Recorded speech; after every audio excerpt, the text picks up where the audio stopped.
বিভাগ এবং মাওলানা বিভাগের যে সমস্ত বিভাগগুলো আছে আমরা এই মাদ্রাসায় বিদ্যমান আছে। আপনারা হয়তো বা মাদ্রাসাটা দেখতে পাচ্ছেন। তো আমাদের এই মাদ্রাসার একটু অনুন্নত অবস্থায় আছে, এতিম বাচ্চারা আছে এবং বিভিন্ন পর্যায়ের শিক্ষার্থীবৃন্দরা আছে।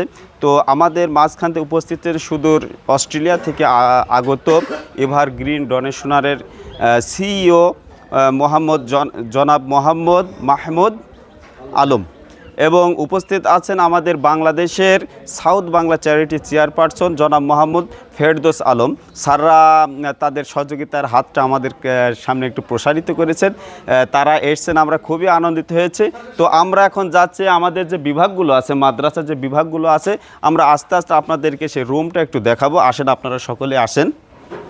দেখেন, আমাদের এই মাদ্রাসাটা কয়েকটা বিভাগ আছে, মক্তব বিভাগ আছে, একটা আছে আমাদের মক্তব বিভাগ, ঠিক আছে, এটা আছে আমাদের মক্তব বিভাগ।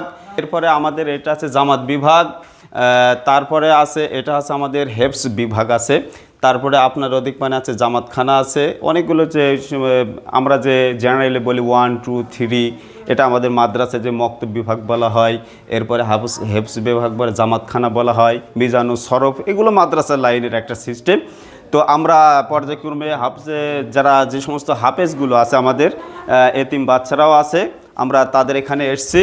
তো আমাদের মাঝখানে যে দুইজন স্যার উপস্থিত হয়েছেন অস্ট্রেলিয়ান এবং বাংলাদেশের, আমাদের স্যার আমাদের এই স্টুডেন্টের অর্থাৎ মাদ্রাসার শিক্ষার্থীদের তারা পর্যায়ক্রমে স্যারদের চয়েস মোতাবেক কিছু জিজ্ঞাসা করবে, তাদের দেখাচ্ছে বায়োডাটা নেবে, একটু জিজ্ঞেস করবে। স্যার আপনি কন্টিনিউ। স্যার, আসসালামু আলাইকুম রহমতুল্লাহ। তোমার নাম কি? His name is Mohammad Rafi. তুমি কত